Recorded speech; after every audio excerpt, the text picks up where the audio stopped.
Assalamualaikum warahmatullahi wabarakatuh. Perkenalkan, nama saya Rizka Puspita. Saat ini saya tercatat sebagai mahasiswa PPG dalam jabatan kategori 2 jurusan Pendidikan Kewarganegaraan di Universitas Siahaan.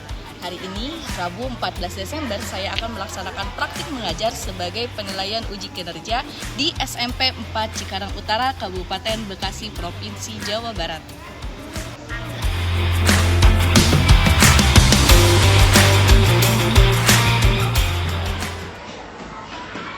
Bismillahirrahmanirrahim. Assalamualaikum warahmatullahi wabarakatuh. Waalaikumsalam warahmatullahi wabarakatuh. Selamat pagi anak-anak. Pagi. Bagaimana kabarnya hari ini? Baik, dahsyat, luar biasa. Oke, mantap ya. Jadi semuanya dalam keadaan baik, sehat, semangat ya. Oleh karena itu, untuk mengawali pembelajaran kita hari ini, mari kita buka dengan doa. Silakan ketua kelasnya untuk berdoa, memimpin doa di depan kelas. Sebelum kita mulai belajar, mari kita berdoa menurut agamanya masing-masing. Berdoa dimulai.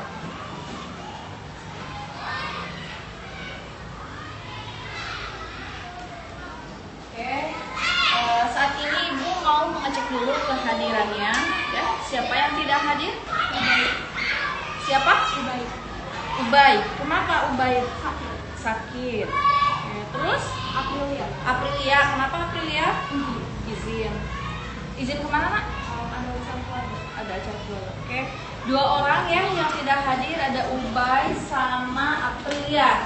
Kita doakan Ubay yang sakit, mudah-mudahan lekas diberikan kesehatan kembali. Oke. Selanjutnya, coba Ibu mau mengecek dulu nih. Sudah siap untuk belajar? Sudah. Coba kalau sudah siap berarti peralatannya juga disiapkan ya. Alat buku, alat tulis.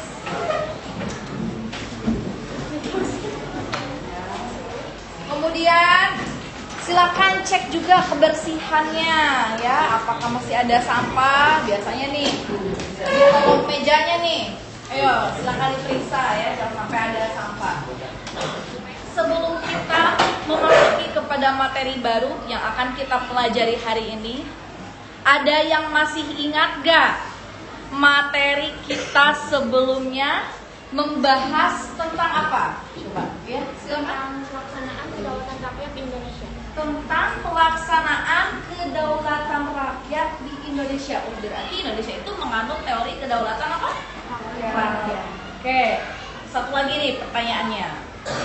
Apa dasar hukumnya kalau Indonesia menganut kedaulatan rakyat? Coba, ada di mana? Ada dalam pembukaan Undang-Undang 1945 ayat 4. Ya, bagus ya, ada di pembukaan Undang-Undang Dasar alinea keempat, itu salah satunya ya. Masih banyak lagi dasar hukum yang lainnya yang menunjukkan kalau Indonesia itu menganut kedaulatan rakyat. Oke, berarti masih ingat ya tentang pelajaran sebelumnya. Nah, sebelum masuk ke materi nih, kita cek semangatnya dulu ya. Ibu punya sebuah ice breaking. Bisa mulai? Bisa. 1, 2, 3. Tangan ke atas meraih bintang, tangan ke samping burung terbang, tangan ke depan ikan berenang, duduk yang rapi terpelajar, satu jari, tepuk dua jari, tepuk tiga jari, tepuk empat jari, tepuk lima jari, berbunyi semua, 1, 2, 3, belajar sama-sama. Oke, ikut tangan untuk kita semua. Itu ya. Untuk tujuan pembelajaran kita hari ini ya, melalui pendekatan saintifik, model pembelajaran problem based learning.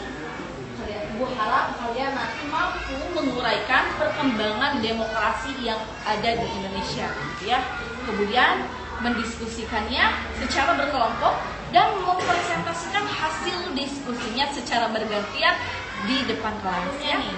Sebelum kalian diskusi secara lebih mendalam, terkait bagaimana pelaksanaan demokrasi di Indonesia, Ibu mau mengecek dulu nih, apakah sudah ada yang membaca dulu di rumah mungkin ya sekilas apa sih itu demokrasi di Indonesia, bagaimana perkembangan demokrasi di Indonesia, oke? Dan Ibu akan coba nih 3 pertanyaan saja. Yang pertama, ada berapa perkembangan demokrasi di Indonesia? Ada berapa? Perkembangan demokrasi di Indonesia ada 4. Ada 4, bagus. Selanjutnya, pada awal kemerdekaan di Indonesia menganut demokrasi apa? Ya, silakan. Demokrasi liberal. Demokrasi liberal, oke, boleh. Yang ketiga, selanjutnya demokrasi yang saat ini diterapkan di Indonesia itu demokrasi apa? Oh yes, demokrasi reformasi, oke, sudah betul, tapi masih kurang sedikit. Untuk kegiatan pretest kita sudah laksanakan. Selanjutnya kita akan masuk ke dalam kegiatan inti. Di sini Ibu sudah menyiapkan sebuah video, ya, sebuah video tentang pelaksanaan demokrasi di Indonesia. Nah, Ibu harap setelah kalian nanti menyimak video tersebut, silakan boleh tuliskan hal-hal penting ya, dicatat ya sambil ditulis apa sekiranya informasi yang penting yang kalian dapatkan. Kemudian kalau misalkan ada ketidakjelasan ya, silakan boleh ajukan pertanyaannya ya terkait dengan tayangan video tersebut. Oke? Sudah dipahami ya? Siap alat tulisnya? Silakan boleh sambil dicatat ya tentang informasi penting yang ada dalam video tersebut. Kemudian kalau ada tanggapan juga boleh, ada pertanyaan juga boleh. Nanti setelah selesai lihat videonya, kalian utarakan pertanyaannya, boleh ya? Jadi silakan sekarang simak baik-baik untuk videonya ya. Ketidakpuasan terhadap kinerja demokrasi di Indonesia meningkat pada September 2021. Ada beberapa faktor pendukung, mulai dari diskriminasi hukum hingga adanya pelanggaran kebebasan berpendapat di muka umum. Hasil survei Indikator Politik Indonesia pada September 2021, pelaksanaan demokrasi di Indonesia masih cukup baik dengan tingkat kepuasan responden berada pada 47,6%. Namun tren ketidakpuasan kinerja demokrasi di Indonesia naik dari 32,1% pada April 2021 hingga 44% pada September 2021. Ketua Yayasan Lembaga Bantuan Hukum Indonesia Asfinawati mencatat adanya pelanggaran pakem demokrasi saat penanganan pandemi COVID-19 di Indonesia. Di antaranya pergeseran peran lembaga negara, diskriminasi hukum pada pelanggaran protokol kesehatan, merosotnya indeks persepsi korupsi, serta pelanggaran kebebasan berpendapat. Pelaksanaan demokrasi, apakah mereka menilai puas atau tidak puas? Jadi split, ya, yang puas 47%, yang tidak puas 44,1%, gabungan antara kurang puas sama tidak puas sama sekali. Nah, ini penting saya sampaikan bahwa iman responden, iman masyarakat terhadap demokrasi masih kuat. Jadi demokrasi salah satu yang turun dan penangkapan sewenang-wenang yang mampu dicatat oleh LBHYLB saja yang ditangani ini ya. Pada tahun 2019 ada 1.144 orang ditangkap sewenang-wenang, tahun 2020 jadi 3.539, dan ini hanya di 17 provinsi karena kami baru ada di 17 provinsi.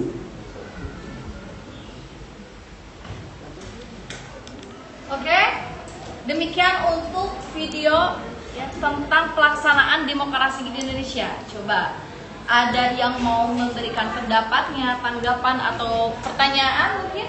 Ya, silakan. Dari video tersebut, demokrasi di Indonesia saat ini mengalami penurunan. Mengapa bisa terjadi hal seperti itu ya? Mengapa bisa terjadi penurunan demokrasi? Begitu bukan? Ya. Oke, coba kita catat dulu ya di sini.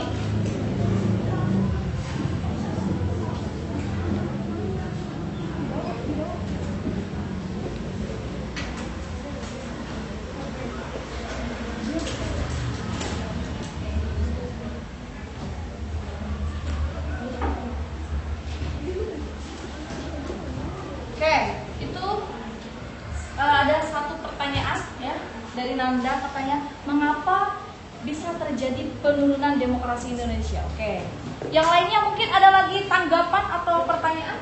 Silakan. Kenapa sih demokrasi harus diterapkan di Indonesia? Demokrasi yang paling baik bagi Indonesia seperti apa ya, Bu? Ya, oke. Kenapa demokrasi diterapkan di Indonesia?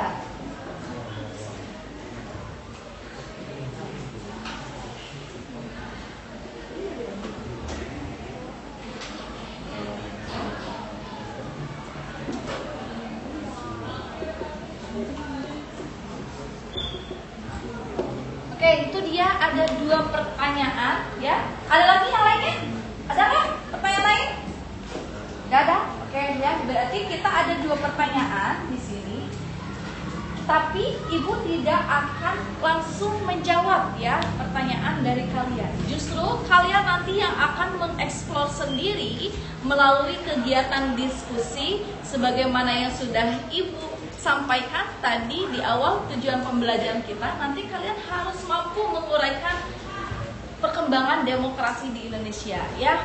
Oleh karena itu Ibu di sini tidak akan langsung menjawab ya, tapi kalian sendiri yang akan mencari jawabannya. Tentu kalau misalkan ada kesulitan boleh ya dengan bimbingan Ibu sendiri. Oke?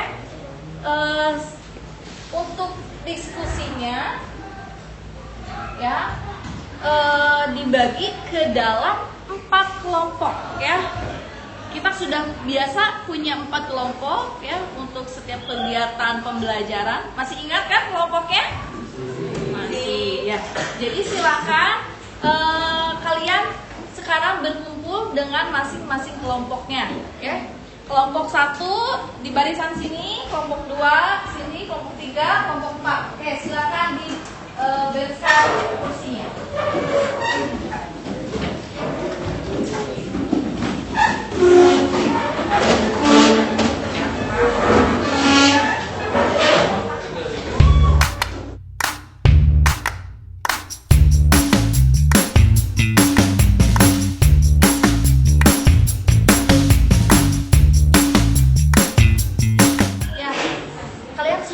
Secara berkelompok ya. Di sini Ibu akan membagikan LKPD lembar kerja nanti yang harus kalian diskusikan secara berkelompok, di mana masing-masing kelompok itu membahas suatu demokrasi di Indonesia ya. Di sini terbagi ke dalam 4 periode demokrasi. Yang pertama ada demokrasi parlementer, yang kedua ada demokrasi terpimpin, yang ketiga ada demokrasi Pancasila, dan yang keempat ada demokrasi Pancasila masa era reformasi. Oke, jadi setiap kelompok nanti membahas pelaksanaan demokrasi yang berbeda ya. Jadi silakan didiskusikan. Oke, ini dia untuk kelompok 1 demokrasi parlementer. Untuk kelompok 2 ya demokrasi terpimpin. Ketiga demokrasi Pancasila. Yang keempat demokrasi Pancasila era reformasi. Oke, sudah Ibu bagikan, silakan diskusikan dengan temannya. Untuk waktunya Ibu beri 20 menit ya, cukup? Cukup, harus cukup ya. Jadi silakan dibagi-bagi tugas ya. Bagi-bagi tugas, kalau sendirian mungkin tidak akan cukup ya.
warahmatullahi wabarakatuh. Waalaikumsalam warahmatullahi wabarakatuh. Selamat pagi semuanya. Gimana kabarnya?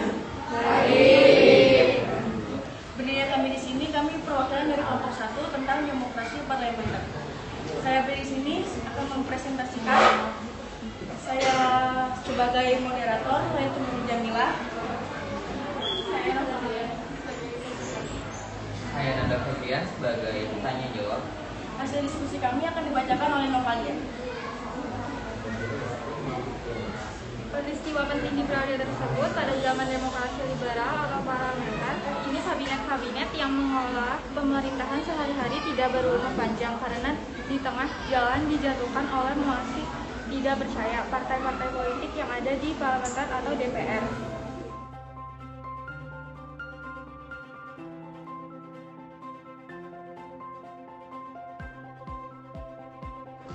Oke, sini tuh presentasi dari kami. Bila ada ini yang bertanya, silakan. Oke. Kelompok pertama sudah presentasi.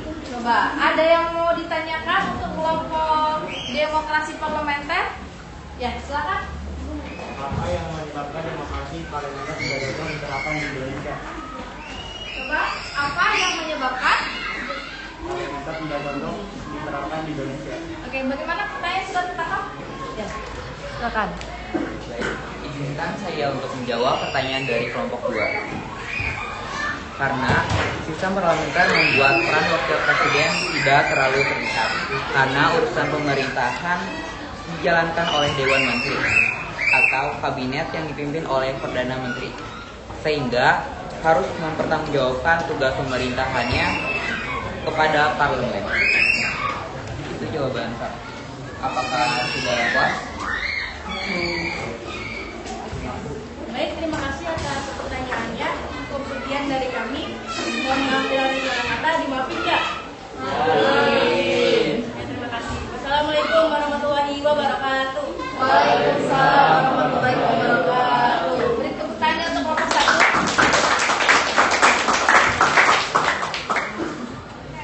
Ya, tadi kelompok 1 sudah mempresentasikan terkait pelaksanaan demokrasi parlementer di Indonesia. Di sini Ibu akan mengulas sedikit ya, karena tadi yang sudah disampaikan oleh kelompok sudah sangat jelas ya.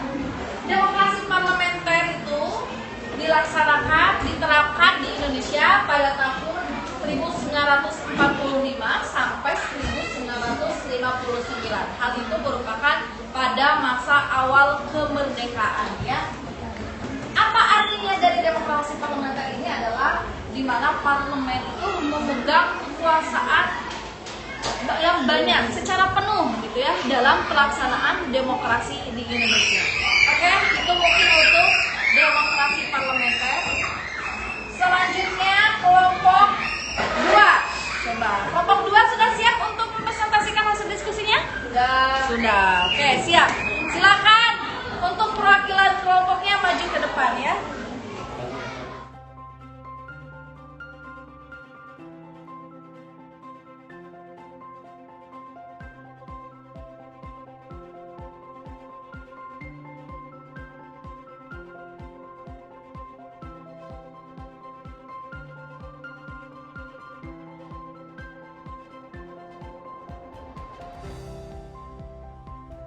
Oke, itu dia dari tadi dari kelompok 1 sampai 4 sudah mempresentasikan hasil diskusinya.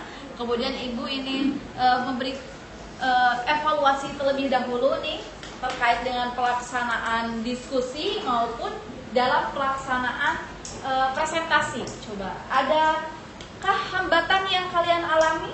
Tidak. Benar, tidak nih? Tidak lancar Bu ya, karena kita memang sudah terbiasa ya. Dari sudah 3 kali pertemuan ini kita menggunakan sistem diskusi dan presentasi ya. Alhamdulillah, berarti kalau tidak ada hambatan, mudah-mudahan kegiatan selanjutnya pun ya ketika nanti harus ada presentasi dan diskusi lagi supaya tidak ada hambatan dan lebih baik lagi. Oke?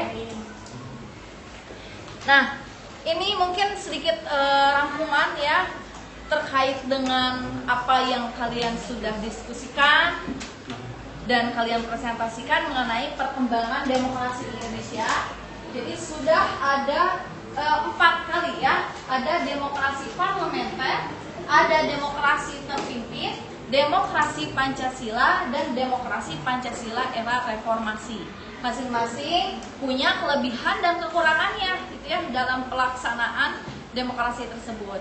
Nah, namun yang saat ini sedang kita gunakan adalah demokrasi Pancasila era reformasi. Oke, itu saja mungkin untuk penguatan dari Ibu terkait materi yang kita pelajari hari ini. Coba selanjutnya, karena pembelajaran kita sudah berakhir, nah kita coba nih, ada yang mau menyimpulkan terkait pembelajaran kita hari ini? Kita sudah belajar apa saja? Ya, silakan. Demokrasi Pancasila merupakan demokrasi yang paling baik untuk diterapkan karena pelaksanaannya dijiwai oleh nilai-nilai Pancasila. Oke, bagus sekali. Demokrasi Pancasila merupakan demokrasi yang paling baik karena dijiwai oleh nilai-nilai Pancasila. Ya, di sini Bu tulis dulu biar enggak.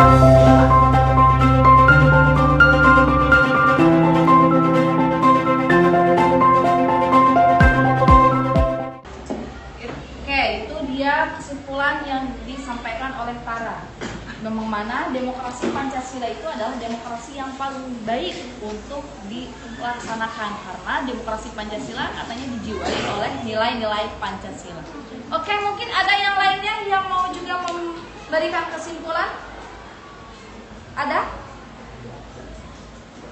Ada tidak? Yang lain? Tidak ada. Oke. Ibu rasa berarti kalian sudah memahami ya. Boleh mungkin kalau misalkan malu untuk memberikan kesimpulan secara lisan, boleh ditulis saja di bukunya masing-masing ya. Terkait apa sih kesimpulan yang kalian bisa ambil dari proses pembelajaran hari ini mengenai demokrasi yang berkembang di Indonesia, mulai dari demokrasi parlementer sampai demokrasi Pancasila era reformasi. Oke. Nah, coba kita balik lagi kepada tujuan pembelajaran kita tadi yang sudah disampaikan oleh Ibu di awal. Yang pertama, kalian harus menguraikan perkembangan demokrasi di Indonesia dari masa ke masa. Coba, itu sudah dibelajarkan atau belum? Sudah ya. Terus yang kedua adalah menyajikan ya, mempresentasikan. Itu juga sudah ya, semua kelompok sudah mempresentasikan? Oke, berarti alhamdulillah nih tujuan pembelajaran kita hari ini sudah kita laksanakan ya. Kita akan melaksanakan postek, silahkan bangkunya disusun seperti di awal ya. Sudah per individu, tidak lagi berkelompok.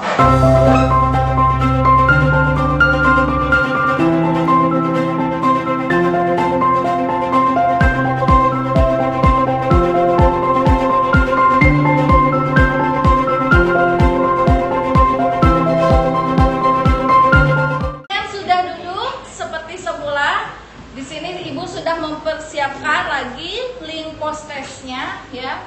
Silakan untuk mengklik dan ikut gabung di quizisnya. Silakan.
dia hasil post test ya sudah sangat memuaskan ya. Dan oke, Ibu akan sedikit merefleksi dulu nih kegiatan pembelajaran kita hari ini. Bagaimana proses pembelajaran hari ini?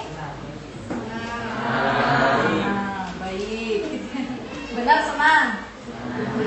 Oke ya, alhamdulillah, berarti kalau kalian belajarnya menyenangkan, bukan hanya proses belajarnya ya, tapi Ibu harap juga apa yang kita sudah pelajari hari ini bisa bermanfaat untuk kita semua ya. Selanjutnya untuk minggu depan nanti kita akan membahas mengenai lembaga-lembaga negara ya. Boleh sekarang nanti setelah di rumah dibaca-baca dulu ya materi tentang lembaga-lembaga negara yang akan kita pelajari untuk minggu depan ya.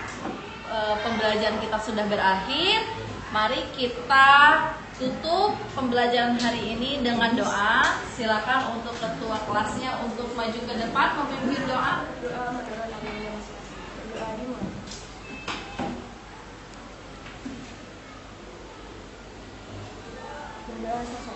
Memberi salam. Assalamualaikum warahmatullahi wabarakatuh. Waalaikumsalam warahmatullahi wabarakatuh. Terima kasih untuk perhatiannya. Ketemu lagi minggu depan, mudah-mudahan kita dalam keadaan sehat walafiat.